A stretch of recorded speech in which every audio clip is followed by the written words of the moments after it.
Hey guys, how you doing, man? Kanai once again. Just want to share a few words of insight. And I was talking with someone today, man, and we were talking about far as your voice. Talking about your voice in a relationship and the importance of your voice. You see, sometimes you're in a relationship, man, and you might be with someone that might be a little more controlling, a little more dominating than the type of person you might be.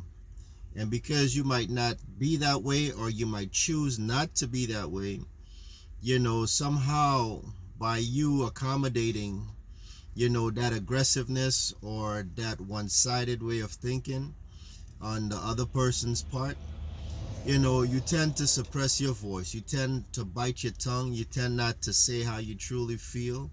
You tend to want to go along or to get along to go along.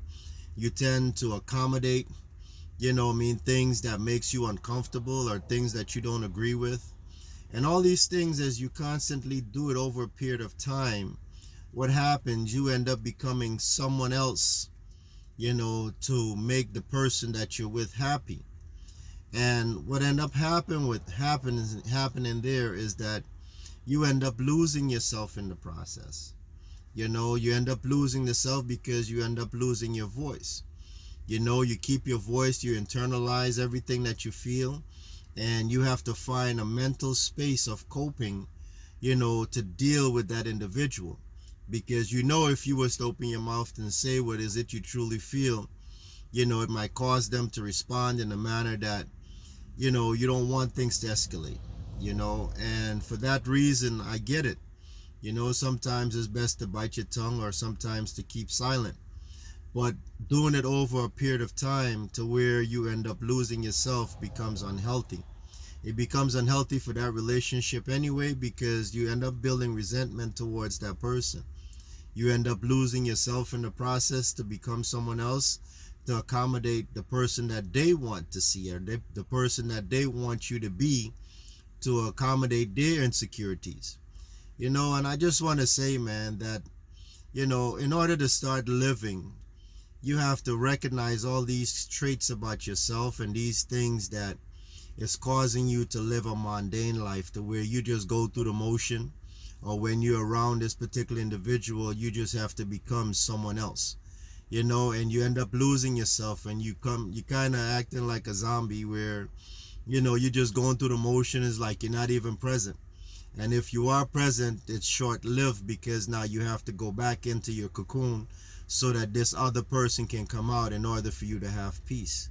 Now, if your peace is predicated on you becoming someone else, it's no more peace, but it's more become a prison to you.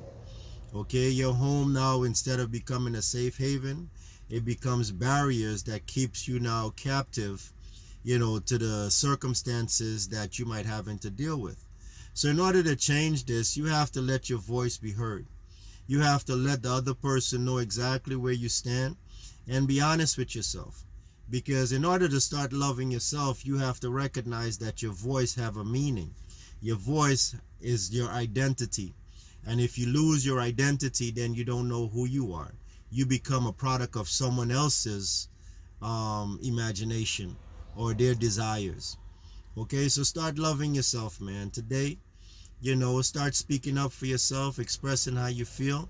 I'm not saying to create some kind of, turmoil within your relationship or your household, but just let your other partner know that your voice, you understand, needs to be heard, and it needs to be respected, because the same credence you give is the same credence you expect in return. So speak up and let your voice be heard. Regain your identity, and that way you can start loving yourself. And the love now that you're going to receive, because if that person genuinely love you, they'll love you for who you truly are, but not who they want you to become. And that way you can have genuine love for yourself, and genuine love coming from them because they love who you are. All right, so this is Kanai once again, just saying, man, let your voice be heard and start speaking up for yourself, and not worry about how the other person is going to feel, or who is it that you have to become in order to make them happy. All right, so stop existing and start living, and let your voice be heard. Peace.